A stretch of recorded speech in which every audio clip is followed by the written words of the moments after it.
You may be wondering about horror writing from the 90s that's not Stephen King and that's not Clive Barker. Believe it or not, it does exist and it's pretty damn good.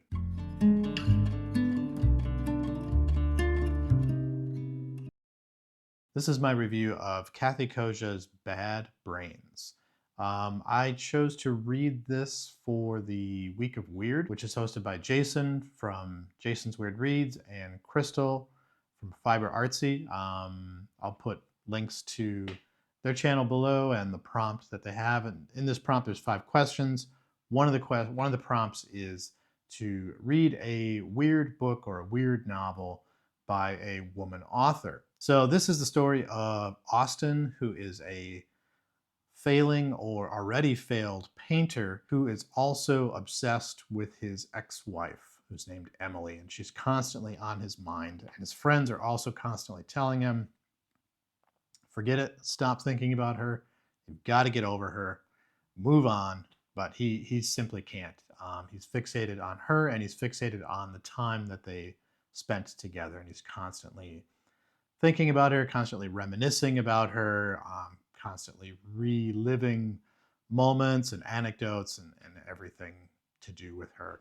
And one afternoon, he's coming out of a 7-Eleven and he trips, falls, and he bashes his head open. And that causes him to have some kind of major disorder in physically having a physical disorder in his brain, and he just keeps having seizure after seizure after seizure.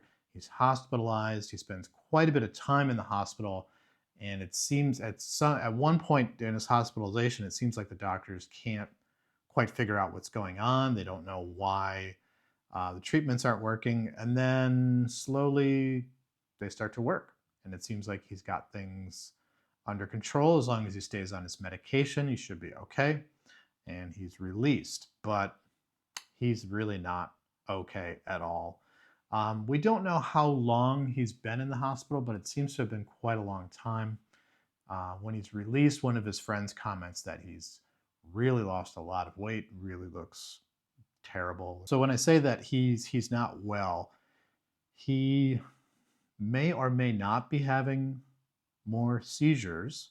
It's not exactly clear, and at this stage, Austin definitely becomes kind of the unreliable narrator. It's not told in the first person, but it's third person limited, and Austin's experience is very unreliable at this stage.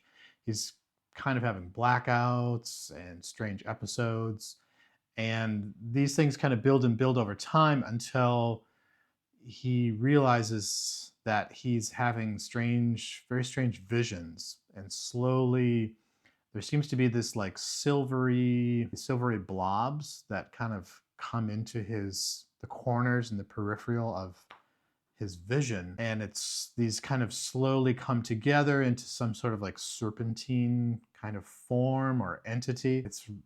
It's all very strange and very unclear. It's very weird at this point.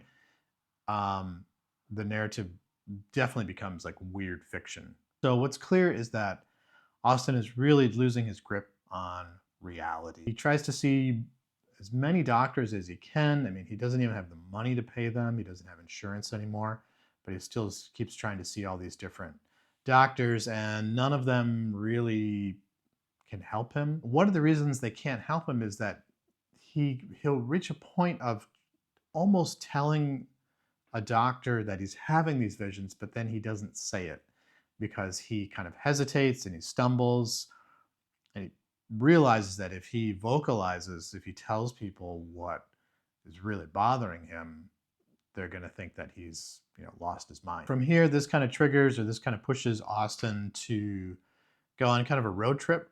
And at first he doesn't know where he's going, but eventually he decides he's going to go visit his mother. And from there, he also meets this other guy who is basically as messed up as he is, but in kind of a different way. And he has an encounter with his ex-wife also, and we find that she is completely unsympathetic to him, very cold, and his longing for her is very misplaced, I guess is the way to phrase that. And also, too, at this point, we learn that his paintings, which apparently before he has never sold any paintings, now are selling, and the paintings are kind of changing or transforming. And his friend on the phone describes the transformations to be almost the same as his weird visions that he's having. In this point in the narrative, we see that what's been happening in Austen's mind somehow has crossed over into reality through his paintings. And so it's this kind of a weird, I guess, transgression between what happens in a character's mind and what happens in the world that the character embodies. And I think that's pretty interesting. And at this point, too, Austen comes across or kind of finds this doctor named Dr. Quiet, who is unconventional. Well, I guess we can put it that way. And he tries to diagnose what's going on with Austen. I'm not going to give away any spoilers or anything like that. He kind of gets diagnosed, and he kind of doesn't get diagnosed. And that leads me, I think, to what really makes the book truly a horror story, is that it's the visions that Austen has aren't what's really horrifying. What's horrifying is that Austen knows that they're not normal. He knows that he's not well, but he doesn't know what to do about it.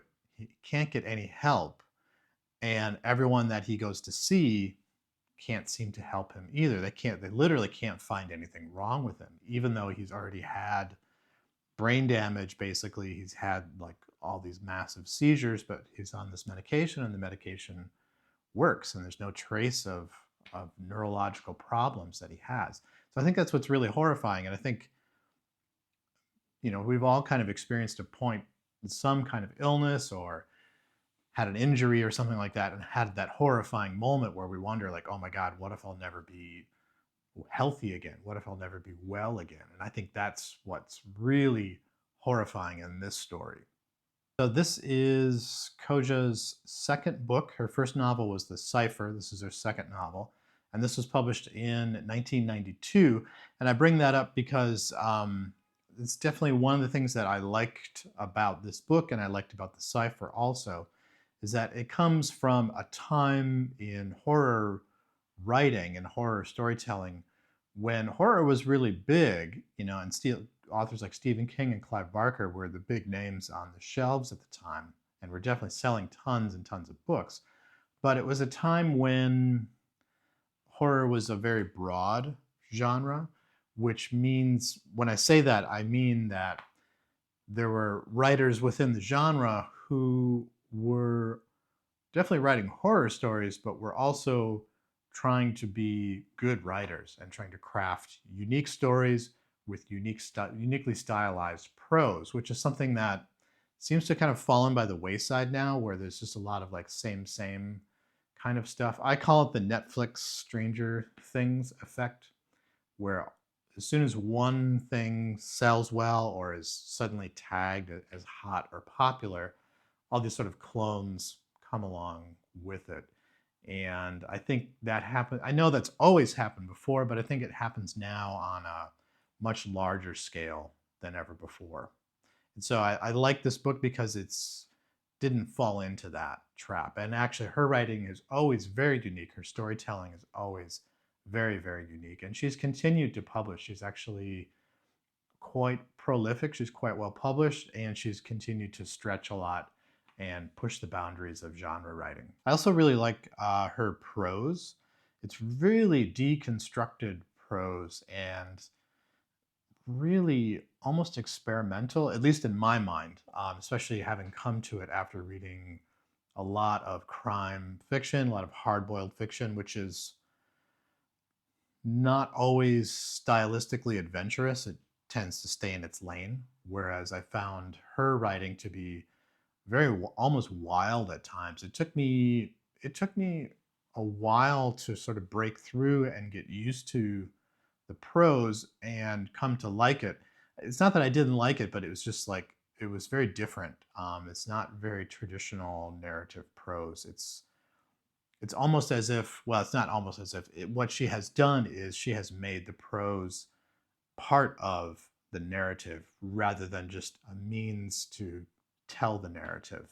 So there's a lot of passages and sections that the narrative can shift from just kind of normal day-to-day kind of storytelling writing to suddenly, it's like when Austen is having visions or seizures and things like that, it becomes almost stream of consciousness, and it's very much reflective of what's going on in the characters' minds at the time. I highly recommend it if you want to get into horror, if you're a horror reader already, but you're maybe wondering about horror writing from the 90s that's not Stephen King and that's not Clive Barker.